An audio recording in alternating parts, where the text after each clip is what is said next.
افغانستان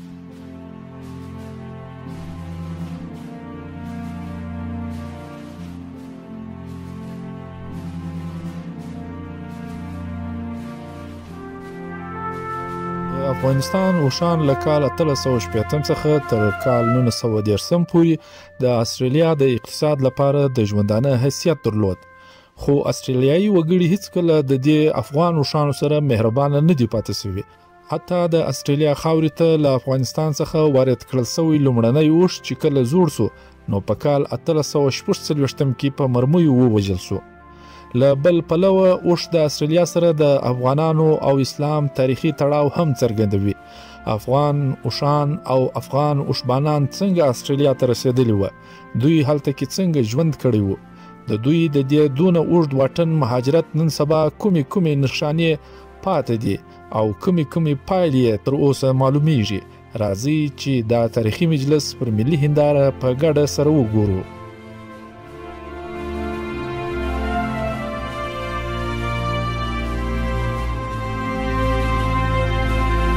په استرالیا کې میشت اروپایي مهاجرو په خاصه توګه برتانوي مهاجرو او سپړونکو هڅه کوله چې د استرالیا پر مځکه کې د جنوب لخوا د سمندر له غاړو څخه د شمال پر لور ورننوځي او زیات تر زیات د دې ناولده بر اعظم مځکه کشف کړي.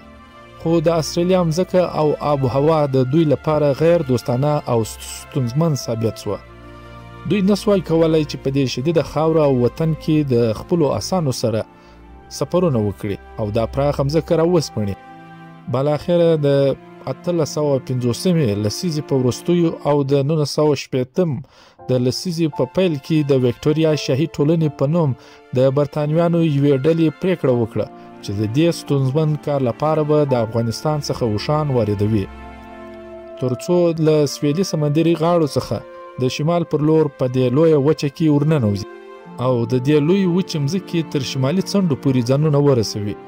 د 1860 کال د جون په میاشت کې له کراچي بندر څخه شاوخوا 24 افغان اوښان او 3 تنه افغان اوښبان په لومړي ځل د استرالیا د ملبورن ښار ته ورسېدل. دغه 3 تنه افغانان په یوه کلن قرارداد کې د ماهرو کارګرانو په توګه ګمارل شوي وو. دغه قرارداد د دوی سره په انګلیسي او دری ژبه کې لیکل شوی و.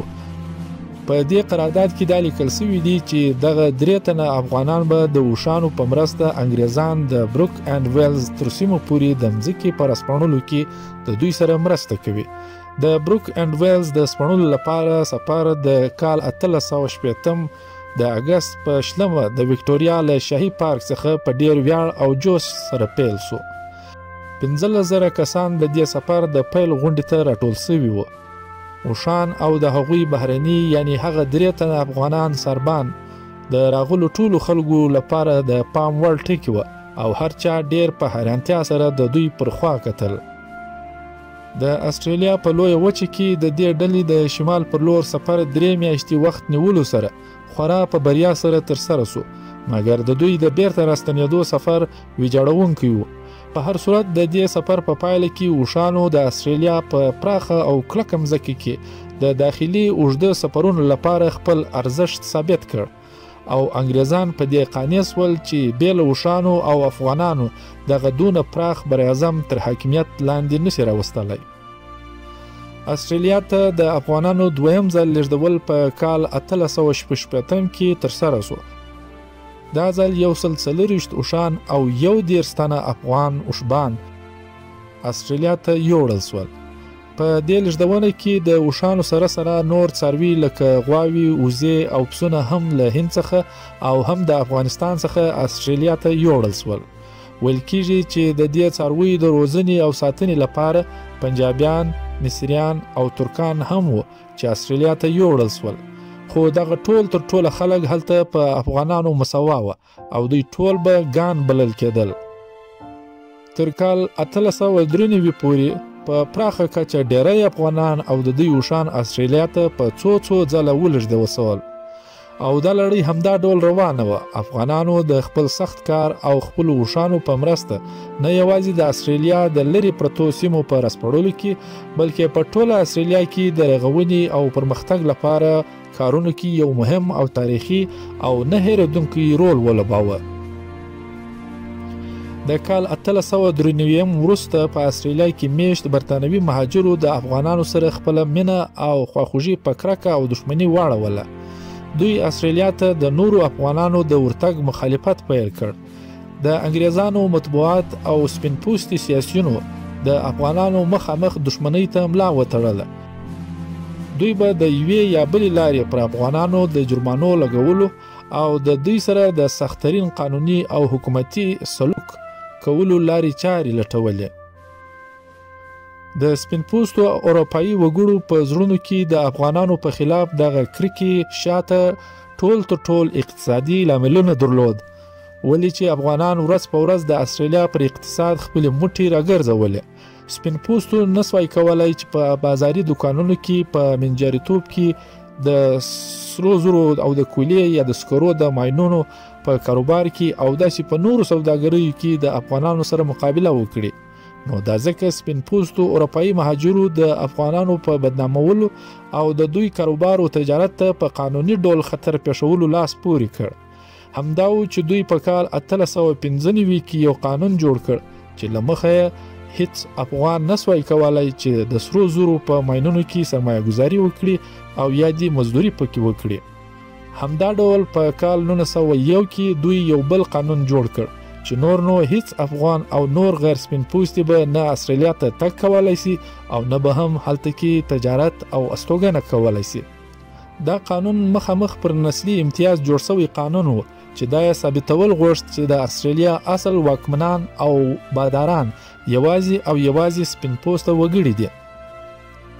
د نسلي امتیاز دا قانون چې په کال 1901 کې جوړ کړل شو، د دې قانون له رویه استرالیا ته د وایټ استرالیا یا د سپینې استرالیا نوم ورکړل شو.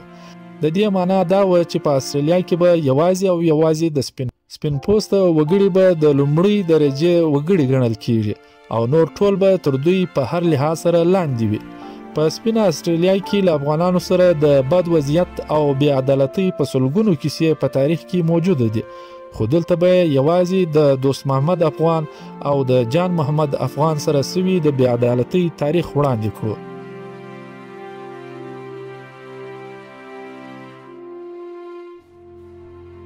دوست محمد له دریو لومړنیو افغانانو څخه و چې په کال 1860 کې د بروک اینډ ویلز سفر کې ونډه درلودله. کله چې دغه سفري ډله بیرته د شمال له خوا څخه میلبورن ښار ته راورسېدله، نو دوست محمد او 2 تنه نورو افغانانو ته د قرارداد سره سمه معاوضه ورنه کړل شوه. دوست محمد په دې اړه دا عریضه وکړه چې د او د ملګرو ته د قرارداد سره سم منل شوې معاوضه ورکړل شي، خو د هغه دغه عریضه رد کړل شوه. په کال 1862 کې دوست محمد د نوو مځکو د راسپړلو د یو سفر په جریان کې تر اوښ رایله شو چې په پایله کې یو لاس ناکاره شو. د انګریزانو لخوا هغه ته د قرارداد برخلاف یوازې 200 پاونډه ورکړل شو چې دا بیخي ډیره لږ معاوضه وه. د قرارداد برخلاف هغه ته افغانستان ته د بیرته د راستنېدو هیڅ سهولت او معاوضه ورنه کړل شوه. دوست محمد یوازې 23 کلن و چې یو لاس یې ناکاره شو. هغه ته نور نه په استرالیا کې د کار زمینه برابره وه او نه هم هغه بیرته خپل کور ته د بیرته راتلو وس او توان درلود. حال دا چې د هغه سره په قرارداد کې دا منل شوی و چې انګریزان به هغه بیرته افغانستان ته د رارسولو بندوبست کوي. له دې وروسته دوست محمد می 90 سیمې ته تللی و او هلته د یوه انګریز ویلیام چینګ سره په بیکرۍ کې کار کوه. دوست محمد په کال 1881 کې ومړ او د ښار د باندې پر هغه ځای خاورو ته وسپارل شو چیرې چې به د هره ورځ د لمانځه لپاره تګ کوه.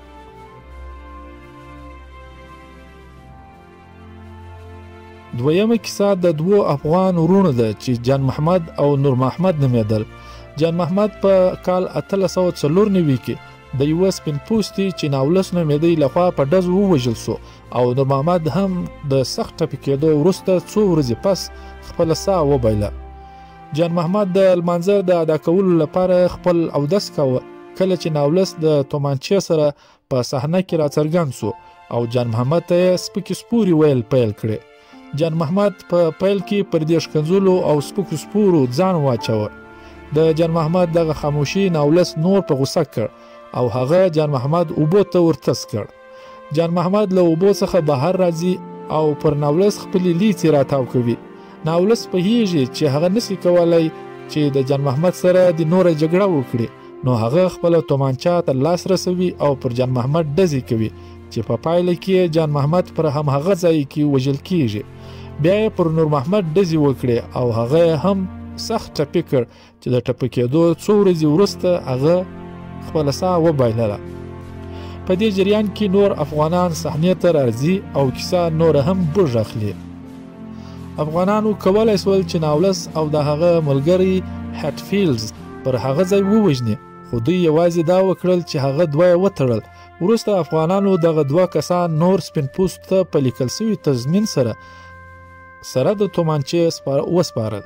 په دې لیکل سوي تضمین کې سپین پوستو دا ژمنه کړې وه چې دغه دوه قاتلان به پولیسو ته سپارل کیږي، خو نه دا ژمنه وپاس وه او نه هم ناولس او د هغه ملګري چا و پولیس ته حواله کړل. د دې پر ځای چې د جان محمد او نور محمد د وژنې په تور ناولس او د هغه ملګري جزا کړل سي، پټه دوی پر افغانانو تور پورې کړ چې ګواکې پر دوی مرګونی برید کړی و. ناولس د دوو وژل سوو افغان ورونو پر وړاندې شکایت کوونکی سو. محکمې او قاضي ټوله شواهد او عیني شاهدان له پامه وغورځول. د سپین پوستو د غرویه او جرګه په استرالیا کې افغان ټولنه د سخت مایوسۍ او صدمې سره مخامخ. افغانان په استرالیا کې د اسلام د معرفي کولو او همدارنګه په استرالیا کې د لومړنیو جوماتونو د جوړولو کریډټ لري. په هریګوټ سپرینګز نومي ښار کې د خټو لومړنی جومات په کال 1861 کې د افغانانو لخوا جوړ کړل سو. دا ښار یو وخت د کوچني افغانستان په نوم یادېده. په استرالیا کې لومړی باقاعده جامع مسجد افغان ټولنې د 3000 پاونډز په راټولولو سره په اډیلیډ ښار کې په کال 1888 کې جوړ کړ. افغانان او د هغوی اوښان د استرالیا د ټولې ځمکې پر مخ د ټیلیګراف د کرښې د سرو زرو کانونو ته د اورګاډي کرښې او په ټول بر اعظم کې د سپارلي لپاره د ریل د پټلۍ د جوړولو لپاره تر هر چا مهم رول ولوباوه. نن لا هم په استرالیا کې د ګان په نوم د مسافر وړونکي اورګاډي خدمت شتون لري. د دې اورګاډي نوم هغه لومړني افغانانو ته منسوب دی چې د استرالیا د مځکو په رسپړلو کې مهم رول ولوبوي. دا اورګاډی له اډیلیډ او ډاروین ښارونو ترمنځ تګ و راتګ کوي او 3000 کیلومتره سفر په 4-5 ساعته کې پرې کوي. په استرالیا کې د پراخو مخالفتونو او نسلي امتیاز له امله ډیری افغانان بیرته خپل وطن ته ستانه سول، مګر ډیری هم هلته کې پاتې سول، څرنګه چې دوی ته اجازه نه وه چې خپلې میرمنې او ماشومان استرالیا ته د ځان سره بوزي. ځکه نو ډیری افغانانو د استرالیا د ځایي وګړو چې ابوریجنلز نومیدل سره د هغوی سره ودونه وکړه. خو د سپین پوستو او اروپایي او انګریزي مهاجرو سره د افغانانو ودونه بیخي ډیر لږ ترسره سوي دي. په همدې لړ کې د یوه افغان مهاجر نوم ډیر مشهور دی چې محمد عالم نومیدی. محمد عالم د 2 سپین پوستو ښځو سره ودونه کړي وه. د دغه مشهور افغان ډاکټر او تجار محمد عالم د ژوند په اړه فلم پر ملي هنداره چینل څه موده مخکې خپور کړل سوی دی. په کال 1930 کې په استرالیا کې د موټرونو د ترانسپورت د صنعت او د واردات پرمختګ کولو سره د ترانسپورت لپاره د اوښانو کارول پای ته ورسېدل. د استرالیا پولیسو ډیری اوښان په ډزو وویشتل، ډیری اوښان په ځنګلونو او شاړو مځکو کې خوشي کړل سول. خو نن لا هم چې څونه په دې ځنګلونو او شاړو مځکو کې د انسانانو آبادي او کارونده زیاتیږي، هومره د دې اوښانو د له منځه وړلو لپاره عملیات ترسره کیږي. ولې چې د افغانانو د اوښانو د نسل نفوس نن سبا میلیونونو ته لوړ سوی دی. په تیر نږدې وختونو کې د استرالیا حکومت د عرب هیوادونو او د افغانستان د جمهوریت حکومت سره تړونونه لاسلیک کړل چې دغه اوښان به له استرالیا څخه یاد هیوادونو ته انتقالوي.